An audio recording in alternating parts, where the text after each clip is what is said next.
नमस्कार. आज आपण एका अशा भाषेबद्दल बोलणार आहोत जी आपल्या संपूर्ण डिजिटल जगाचा आधार आहे. हो, मी बोलतोय SQL बद्दल. कधी विचार केलाय का की प्रत्येक ॲप, प्रत्येक वेबसाईट, अगदी प्रत्येक सेवा अब्जावधी डेटाचे तुकडे इतक्या अचूकपणे कसे सांभाळते? म्हणजे विचार करा, बँकेचे व्यवहार, सोशल मीडियावरचे कोट्यावधी पोस्ट, आपली आवडती गाणी, चित्रपट, हा सगळा डेटा कसा काय हाताळला जातो? तर ह्या सगळ्याच्या मागे एक खूप शक्तिशाली आणि शिस्तबद्ध भाषा काम करत असते. आणि ती भाषा म्हणजे SQL, म्हणजे स्ट्रक्चर्ड क्वेरी लँग्वेज. डेटाबेसशी बोलण्याचा हा एक युनिव्हर्सल मार्ग आहे. सोप्या भाषेत सांगायचं झालं तर समजा एक खूप मोठी डिजिटल लायब्ररी आहे ज्यात कोट्यवधी पुस्तकं आहेत. तर SQL म्हणजे त्या लायब्ररीशी बोलण्याची भाषा. आपल्याला जे हवंय ते अचूकपणे विचारायचं आणि नेमकं तेच पुस्तक मिळवायचं, हे काम SQL करते. पण गंमत अशी आहे की SQL ही फक्त एकच भाषा नाहीये. वेगवेगळ्या कामांसाठी तिची वेगवेगळी रूपं आहेत. आपण त्यांना बोलीभाषा म्हणू शकतो का? हो, नक्कीच. तर अशा 4 मुख्य बोलीभाषा आहेत आणि प्रत्येकीचं काम ठरलेलं आहे. हे जे 4 प्रकार आहेत ना, DDL, DML, DCL आणि TCL, हे आपल्याला वेगवेगळ्या भूमिकांमध्ये घेऊन जातात.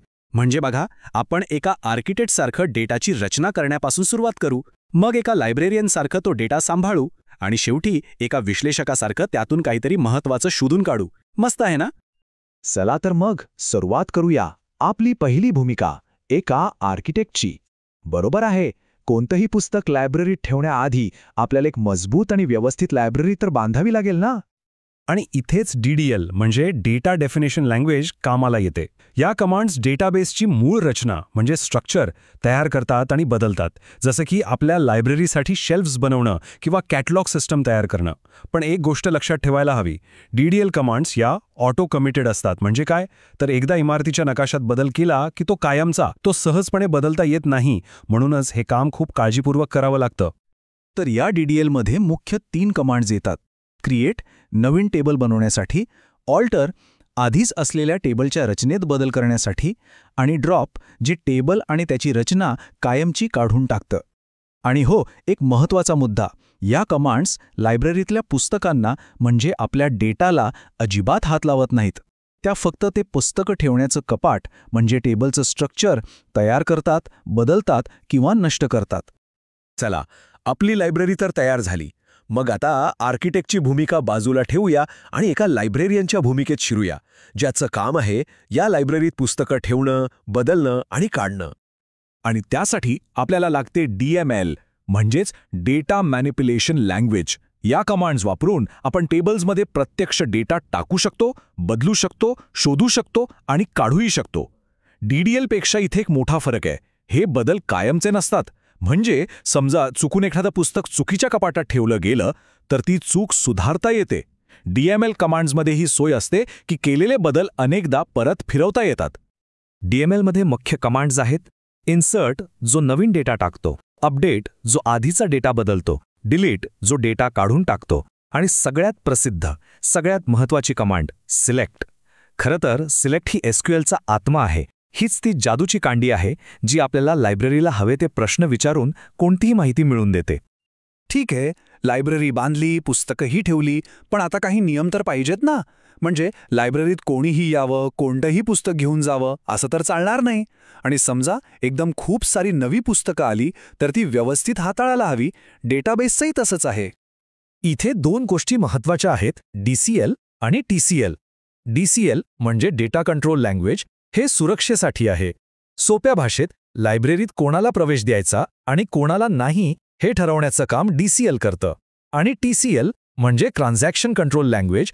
हे अखंडतेसाठी आहे. म्हणजे डेटाचे व्यवहार अचूक आणि पूर्ण झालेच पाहिजेत याची खात्री करणं. DCL मध्ये 2 मुख्य कमांड्स आहेत: ग्रँट, जी वापरकर्त्यांना अधिकार देते, आणि रिवोक, जी दिलेले अधिकार परत घेते. अगदी सोपं आहे. एखाद्याला विशिष्ट परवानग्या असलेलं लायब्ररी कार्ड देण्यासारखं आणि गरज पडल्यास तेच कार्ड परत घेण्यासारखं. आणि TCLचं सर्व किंवा काहीच नाही हे तत्त्व तर खूपच भारी आहे. विचार करा बँकेच्या व्यवहाराचा. एकतर सगळ्या स्टेप्स व्यवस्थित पूर्ण होतात आणि व्यवहार यशस्वी होतो, नाहीतर मध्येच काही अडचण आली तर सगळा व्यवहारच रद्द केला जातो, अर्धवट काहीच होत नाही. कमिट म्हणजे व्यवहार यशस्वी करणं आणि रोलबॅक म्हणजे तो पूर्णपणे रद्द करणं. सगळं किंवा काहीच नाही. आर्किटेक्ट झालो, लायब्रेरियन झालो, आता वेळ आहे एका ॲनालिस्टची भूमिका साकारण्याची. आता आपण फक्त माहिती काढणार नाही, तर वेगवेगळ्या माहितीला एकत्र जोडून काहीतरी नवीन, काहीतरी सखोल शोधून काढणार आहोत. म्हणजे आता आपण मोठे आणि गुंतागुंतीचे प्रश्न विचारणार आहोत. आणि हे करण्यासाठी सगळ्यात महत्त्वाचं हत्यार आहे जॉइन.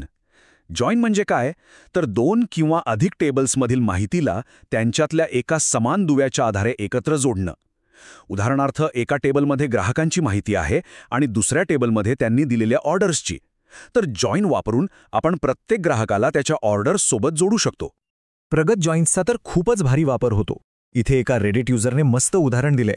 ते म्हणतात की त्यांनी फुल जॉइन वापरून 2 वेगवेगळ्या पण मिळत्या जुळत्या याद्यांमधून एकच डेटासेट बनवला.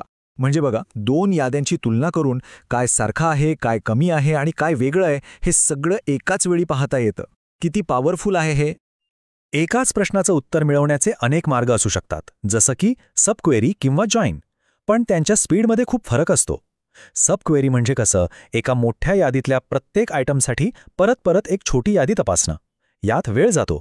या उलट जॉइन काय करतो, तर दोन्ही याद्यांना एकदाच एकत्र आणतो आणि उत्तर शोधतो. साहजिकच हे जास्त जलद आणि कार्यक्षम आहे. चला, आपण मोठे प्रश्न विचारायला शिकलो, पण त्या प्रश्नांची उत्तरं जर मिनिटांनी मिळणार असतील तर काय उपयोग?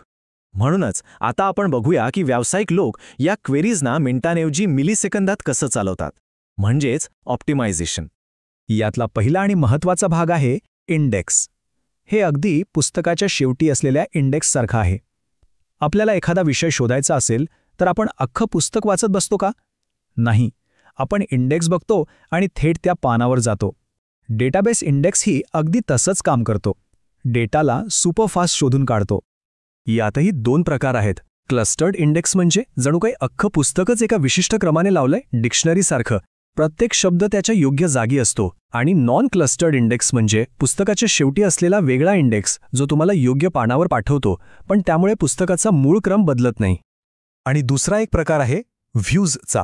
व्ह्यू म्हणजे काय, तर प्रत्येक वेळी गरजेनुसार माहिती गोळा करून एक ताजा रिपोर्ट तयार करणं. यात माहिती लेटेस्ट मिळते, पण वेळ लागू शकतो.